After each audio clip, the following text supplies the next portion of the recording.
থাকলে নিন্দা তো হবেই। মৃত মানুষের প্রশংসা তো শত্রুরাও করে। গাছের যত্ন করলে কিন্তু গাছটা সুন্দর থাকে, তেমনি একটা সম্পর্কও যদি সুন্দরভাবে সম্পর্কের মতো মেশা হয় সেই সম্পর্কটা কিন্তু ভালো থাকে।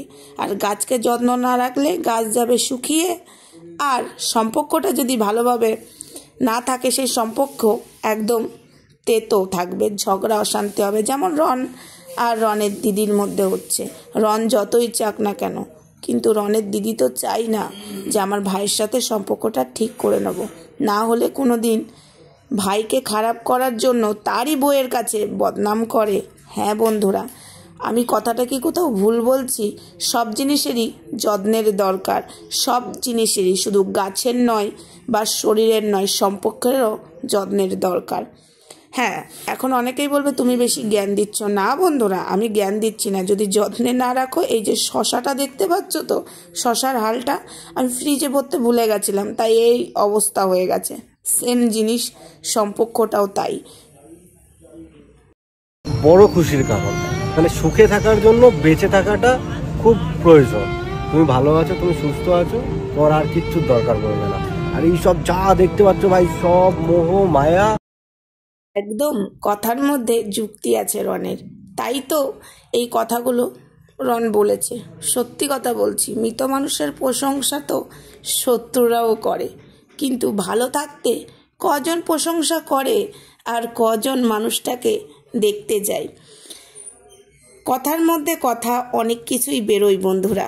আজকে আমি তোমাদেরকে একটা বাস্তব কথা বলছি। সত্যি বন্ধুরা, কাছে থাকতে মানুষ মর্ম বোঝে না, যখন দূরে সরে যায় তখন তার মর্ম বোঝে। সেম জিনিস মানুষটা যখন বেঁচে থাকে তখন কিন্তু তার মর্ম কেউ দেয় না। যখন মরে যায় তখন মানুষটার মর্ম থাকে, সে তো আর দেখতে পাচ্ছে না, মর্ম করে আর কি লাভ।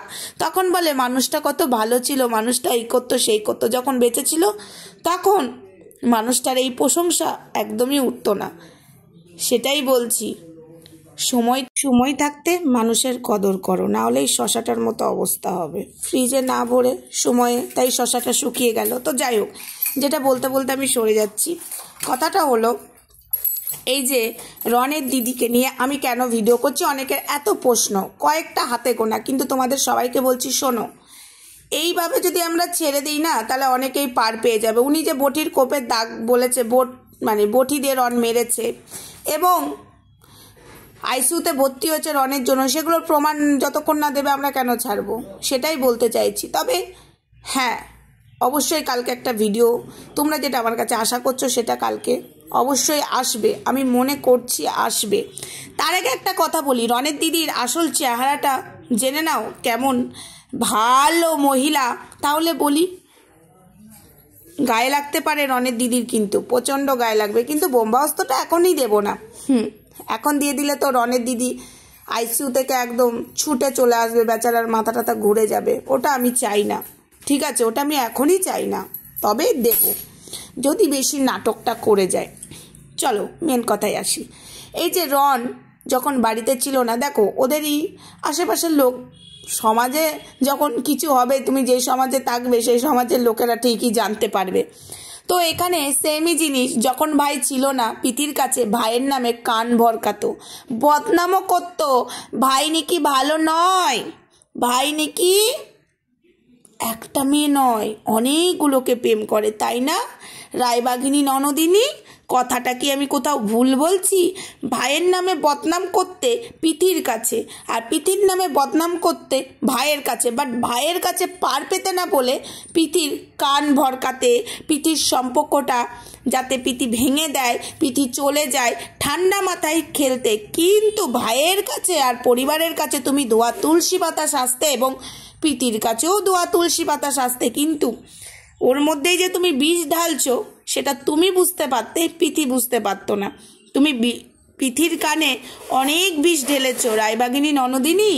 তুমি ধোয়া তুলসী পাতা সাজলে তো এখন হবে না, ইয়েস সাজলে হবে না। এখন কোথায় তোমার চেহারা তো দেখতে পাচ্ছি না, আইসিইউতে কি এখনো ভর্তি আছো না বেডে দেয়নি?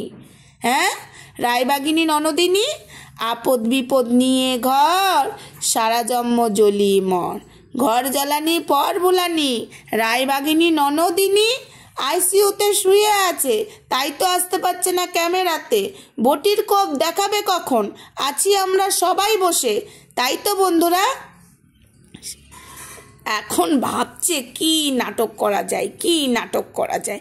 নাটকের একদম মাস্টার এই যে ভালো মানুষের চেহারা নিয়ে যারা থাকে না, খবরদার তাদেরকে কেউ বিশ্বাস করো না। এরা হলো ঘর জ্বালানি পর ভুলানি, ঘরকে জ্বালিয়ে ছারকার করে দেবে আর পরের সামনে ভুলাবে, পরে ভাববে কত ভালো, কিন্তু যে যাকে নিয়ে ঘর করে সেই তার মর্ম বোঝে। কি বন্ধুরা, আমি কি কোথাও ভুল বললাম? প্লিজ ক্ষমা করে দিও যদি ভুল বলি। তো যাই হোক, এই যে এই দিদি এরকম পিঠি যখন থাকতো তার বাড়িতে, মানে রনের বাড়িতে, এরকম করে কান ভরকাতো, এরকম খুঁটিনাটি ঝগড়া লাগিয়েই থাকতো আমাদের রায়বাগিনী ননদিনী রন আর পিথির মাঝখানে। সেটা কিন্তু কেউ ধরতে পারতো না, আমাদের পিথি রানীও ধরতে পারেনি। আমাদের পিথি বনু যখন পিথি বনু ধরতে পেরেছে না, তখনই তো লেগেছে আসল খেলা। তখনই তো আমাদের পিথি বনু ওই রায়বাগিনী ননদিনীর কথা শুনতো না। কারণ না শুনে কি হবে, হ্যাঁ প্রথমে পিথির মনে হয়েছিল নিজের দিদি ভাইয়ের সম্পর্কে বলছে, নিশ্চয়ই কিছু ব্যাপার আছে। নিজের দিদি তো আর মিথ্যা কথা বলতে পারে না, ভাইয়ের নামে এমন বদনাম করছিল, সেটা আমি এখানে আর মুখে আনলাম না বন্ধুরা, কিছু মনে করো না। তার মানে বুঝে লাও, ওই মঙ্গলার মতো ডায়লগটা দিলাম। হ্যাঁ বন্ধুরা, পিথির কাছে প্রচণ্ড বাজে বাজে খারাপ খারাপ ভাইয়ের নামে নিন্দা করতো যখন রন বাইরে থাকতো কাজের সূত্রে, তখন ইয়েস। আর তাদের মাঝখানে ঝগড়া লাগিয়ে দিত, হাসি হি হা হা হা রন পিথি যখনই করতো। আর এই কাজটা ঠান্ডা মাথায় আমাদের রায়বাগিনী ননদিনী খেলে বেরিয়ে যেত। কিন্তু পিথি যখন বুঝে গেছে, তখনই আমাদের রায়বাগিনী ননদিনী বুঝে গেল যে এই মেয়েকে তো ভাইয়ার জীবন থেকে আমি আর সরাতে পারবো না, চলো ঠান্ডা মাথায় ভাইকেই বার করার ব্যবস্থা করি। কি রায়বাগিনী ননদিনী, কথাগুলো কি আমি ভুল বললাম? আর এই শশাটা বারবার সামনে চলে আসছে। অ্যাকচুয়ালি আমি ভিডিওটা মানে একটা না এডিট করেছিলাম, তো মানে 1 মিনিটের ভিডিও করে পুরোটা লেন্দি করেছি, ওই জন্য শশাটা বারবার আসছে, ওটাকে স্কিপ করো বন্ধুরা। আমি ক্যামেরার সামনে আসতে পারছি না, আসবো, একটু ব্যস্ত আছি, আসবো, ভয়েসের মাধ্যমে ভিডিও করে যাচ্ছি।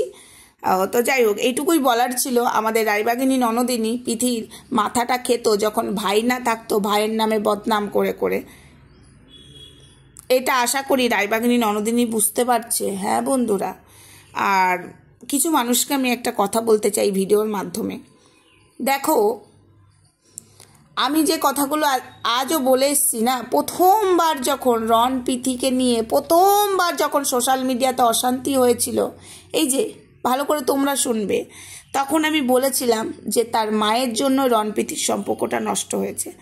তখন তো আমাদের রায়বাগিনী ননদিনী আমাকে জ্ঞান দিতে বসেছিল, ওরা নাকি খুব ভালো। আর কিছু মানুষও আমাকে কত বাজে কথা বলেছিল, কিন্তু দেখো সবটাই কিন্তু আমার কথাই সত্যি হলো, সবটাই কিন্তু প্রকাশে এলো। কেন? রনপিতির ভিডিও দেখেই বুঝে গেছো, রনই প্রকাশ করে দিয়েছে, তার পরিবারই তার সর্বনাশের কারণ। হ্যাঁ আমি জানি অনেকেই বলছো আমে দুধে এক হবে, তোমরাই আটি হয়ে গড়াগড়ি খাবে। আমরাই তো চাইছি আমে দুধে এক হোক, আমরাই তো চাইছি সম্পর্কটা এক হোক। হ্যাঁ, ক্ষতটা হয়তো সঙ্গে সঙ্গে মিলবে না, কিন্তু টাইম লাগলেও সম্পর্কটা এক হোক, পরিবার এক হোক। ছেলে কেন বাইরে থাকবে, ছেলে কেন বাড়ি ছাড়া হবে? এটাই তো আমরা চাই না, আমরা চাই রন তার বাড়িতে থাকুক, এটাই চাইছি।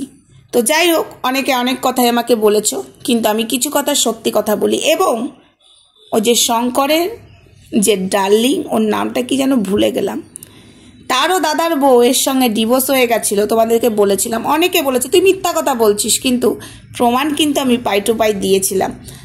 আজ কোথাও যে অনেকেই বলে সমাধি তুমি ঠিকই বলেছো, ডিভোর্স হয়ে গেছে। তাই আমি কোনো কথাই মিথ্যা কথা বলি নাই। যে আজকের কথাটা বললাম না, রনের মাথা রন চলে যাওয়াতে পিথির মাথাকে তো আমাদের রায়বাগিনী ননদিনী ভাইয়ের সম্পর্কে বাজে বাজে কথা বলে পিথির মাথাটা খেত, আর চাইতো পিথি যাতে বাড়ি থেকে বেরিয়ে যাক। ইয়েস, এটা আমাদের রায়বাগিনী ননদিনী করতো, এটা আমি সত্যি কথা বলছি, আমি কোথাও মিথ্যা কথা বলি না। আর যেটা বলি সত্যিই বলি আর সত্যিটাই বলে যাব। তো যাই হোক, আজকের মতো আপাতত ভিডিওটা এটুকুই, আমি বেশি বড় করছি না। সবাই ভালো থেকো, সুস্থ থেকো, আর আসবো অতি শিগগিরই তোমাদের সামনে আসবো, সবটাই জানাবো। কেন আসছি না, একটু ব্যস্ত আছি, প্রচণ্ড ব্যস্ত আছি, আর কেন অনেকগুলো ভিডিও দিতে পারছি না, দেব আমি পরের সপ্তাহ থেকে। যেমন ভিডিও আসতো তেমনই ভিডিও আসবে, তেমনই ভিডিও প্রেজেন্ট করব। আরও একটা নতুন কন্টেন্ট নিয়ে আসছি অতি শিগগিরই, তবে আজকেই বুঝতে পারবে আসছি, আজকে একটা নতুন কন্টেন্ট নিয়ে আবারও আসবো, ওয়েট করো, অতি শিগগিরই জানতে পারবে। কারণ ছেলেটাকে এইভাবে কোণঠাসা করা হচ্ছে, আমরা মেয়ে বলে অবশ্যই মেয়ের পাশে দাঁড়াবো, কিন্তু একটা ছেলেকেও এইভাবে কোণঠাসা করা হবে, সেটাই বা কেন শুনবো। সব মেয়ে খারাপ হয় না, সব ছেলে খারাপ হয় না, কিছু কিছু ছেলে খারাপ আছে বলে সব ছেলের বদনাম হয়।